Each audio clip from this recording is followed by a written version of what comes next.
Caesarean कशाला? 9 महिन्यात 5,000 normal delivery. नगरमधील हे रुग्णालय आले चर्चेत. डिलिव्हरी म्हटले की सिझेरियन ही बाब सर्रास निदर्शनास येते. परंतु नगरमधील जिल्हा रुग्णालय, उपजिल्हा रुग्णालय व ग्रामीण रुग्णालयात गेल्या 9 महिन्यात तब्बल 4,847 नॉर्मल डिलिव्हरी करण्यात आल्याची आकडेवारी आरोग्य यंत्रणेकडून प्रसिद्ध करण्यात आली आहे. नगर जिल्ह्यातील सरकारी 26 रुग्णालयात या डिलिव्हरी करण्यात आल्या. गरज असेल तरच सिझेरियन प्रसूती करण्यात आल्या. नैसर्गिक प्रसूतीत माता ही 3 ते 4 दिवसात रिकव्हर होते. परंतु ते सिझेरियन झाले तर गर्भाशयावर शस्त्रक्रिया करून बाळाला जन्म दिला जातो.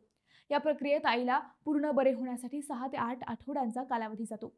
नैसर्गिक प्रसूती ही आई व बाळासाठी फायदेशीर मानली जाते. शिवाय सिझेरियन डिलिव्हरीला खर्चही जास्त येतो. सरकारी दवाखान्यात एप्रिल ते डिसेंबर 2025 या कालावधीत 3,872 सिझेरियन डिलिव्हरी झाल्या. परंतु ही सर्व प्रकरणे अत्यंत गुंतागुंतीची होती. त्यासाठी सिझेरियन हाच पर्याय होता, असे आरोग्य विभागाच्या वतीने सांगण्यात आले.